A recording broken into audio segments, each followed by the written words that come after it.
If we open our history textbooks, 1918 is a year soaked in blood and death. World War I was drawing to a close, but the Grim Reaper took no rest. A plague known as the Spanish flu swept across the earth, claiming between 50 and 100 million lives. That figure is higher than the death toll of both world wars combined. However, the name itself is one of history's greatest lies. This plague was not born under the Madrid sun, nor did it dance to the steps of flamenco. Its origins lie thousands of kilometers away from Spain, in a dusty, freezing army camp in Kansas, USA. Let's go back to the morning of March 4th, 1918. The place is Camp Funston in Kansas, USA. Tens of thousands of recruits were stationed here, preparing to head to the battlefields of Europe. Among them was an unassuming mess cook named Albert Gitchell.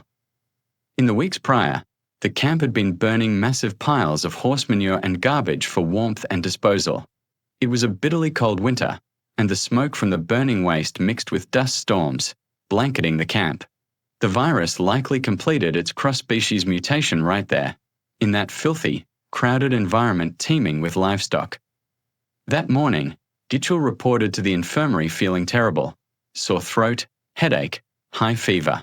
He is the patient zero on historical record. The doctors treated it as a common cold. However, by noon, over 100 soldiers in the camp had collapsed. A week later, that number swelled to 500. It was a critical moment in World War I, and the US military was desperate to send troops to the European front. Despite the outbreak of an unknown illness in the camp, high-ranking officers chose to ignore it. And so, soldiers carrying the virus boarded crowded troopships. Imagine the scene. Thousands of young men packed into poorly ventilated ship holds, sailing across the Atlantic for weeks. It was the perfect petri dish for the virus. When these ships arrived at the port of Brest in France, the Reaper landed in Europe with them. The virus spread rapidly through the trenches, attacking the British, French, and Germans indiscriminately.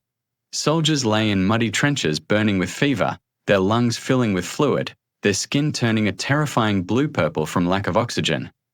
But here is where history takes its most ironic twist. Why did it become the Spanish flu? Because of the war. At the time, the US, UK, France, and Germany were all fighting. To maintain morale, the governments of these nations implemented strict wartime censorship. They did not allow the media to report on the massive plague outbreak within their armies, fearing it would reveal weakness to the enemy or cause panic at home. Newspapers were filled with lies of victory, silent on the virus. There was one exception: Spain. Spain remained neutral in World War I and did not fight, meaning they had no wartime censorship. When the virus reached Spain, infecting even King Alfonso XIII, Madrid's newspapers reported on the plague honestly and extensively. As a result, when people around the world opened their newspapers, they only saw Spain reporting on the disease. Thus, the world formed a delusion: oh, this disease must come from Spain. And so, the plague that originated in the US and exploded in the French trenches was unjustly branded the Spanish flu.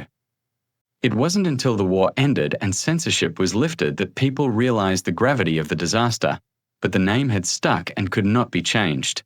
The plague eventually infected at least 1/3 of the global population. This story tells us that in the torrent of history, truth is often the first casualty.